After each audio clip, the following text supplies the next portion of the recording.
मान्य सदस्य श्री बाबूलाल मरांडी जी।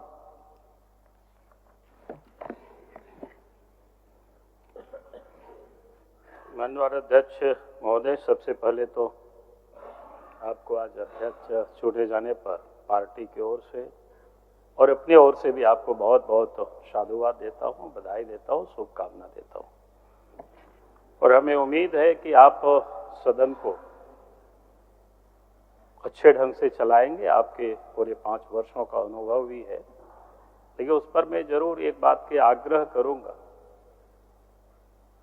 क्योंकि सरकार क्या कहते हैं, सदन में सत्ता पक्ष और विपक्ष दोनों होते हैं।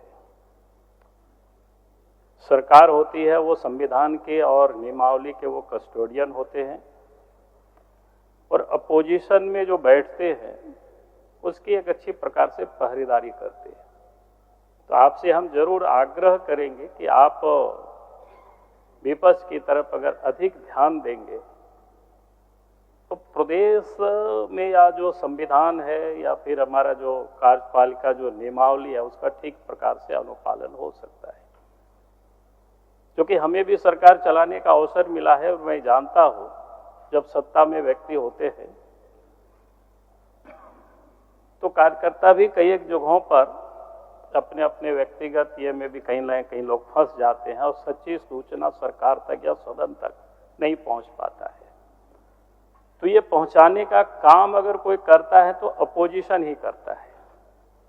और इसलिए मैं अध्यक्ष महोदय से मैं यही विनती करूंगा कि आप इस बात का जरूर ख्याल करेंगे कि अपोजिशन के लोग हैं, और कोई भी अगर सदन से हमारे विधायक अगर विषय को उठाते हैं, कोई भी विधायक, हमारे विधायक से संबंधित कोई पार्टी से नहीं है, पूरे सदन से, उस पर भी आपका काम है देखना कि भाई त्वरित गति से उस पर कार्रवाई हो रही है कि नहीं हो रही है।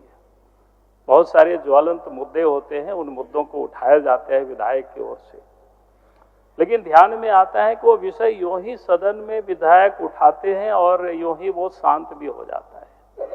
सिर्फ अखबार में सुर्खियां तो बन जाता है, लेकिन उस समस्या का समाधान हो नहीं पाता है। और इसलिए मैं अध्यक्ष महोदय से मैं यही आपसे विनती कर रहा हूं कि हमारे जो विधायक सदन में जो भी विषय को उठाएंगे, सरकार हो सके उसको तत्परता से नहीं ले, गंभीरता से नहीं, लेकिन आपका दायित्व बनता है, आपका धर्म बनता है कि उसको गंभीरता से लेना। अगर विधानसभा में सदस्य ने उठाया कोई भी मुद्दा को, उसमें वास्तविकता क्या है, उसमें सच्चाई क्या है, कि उसके तह तक आपको पहुंचना है। अगर हम सब वहां तक पहुंचेंगे तो निश्चित रूप से सरकार अच्छी ढंग से काम करेगी। और जो सपना है कि हमारे देश के स्वतंत्रता सेनानियों का कि देश आजाद हुआ है, हम अपने हाथों से देश को हम आगे बढ़ाएंगे तो वो जल्दी संभव हो सकता है।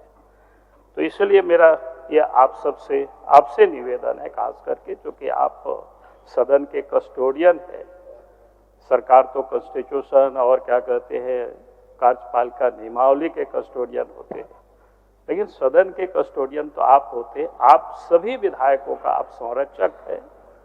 आप इस बात को जरूर ध्यान रखेंगे। और फिर मैं कहूंगा कि नए विधायक भी काफी आए हैं, उनको भी आप अवसर देंगे ताकि वो विषय को रख सके। ऐसा भी सदन में नहीं हो कोई 1-2 विधायक ही बहुत अधिक विषय को रखते। मैं जानता हूं कि कुछ विधायक अधिक जानकार होते हैं, उनका भी होना चाहिए, लेकिन हम नए विधायकों को भी और भी लोगों को कैसे हम अवसर दे सकते हैं, यह आपका दायित्व बनता है। आप इसको भाली भांति इसका सदन में उपयोग करेंगे तो हमें और भी यहाँ पर विधायक जो है वो एक खड़े होंगे, उनको भी विश्वास, आत्मविश्वास पैदा होगा अपने अंदर में। तो इसलिए मैं आज के तारीख में आपके सदस्य चुने जाने पर आपको फिर से मैं बधाई देता हूं, और इन्हीं शब्दों के साथ मैं अपनी बातों को समाप्त करता हूं। बहुत बहुत धन्यवाद। माननीय सदस्य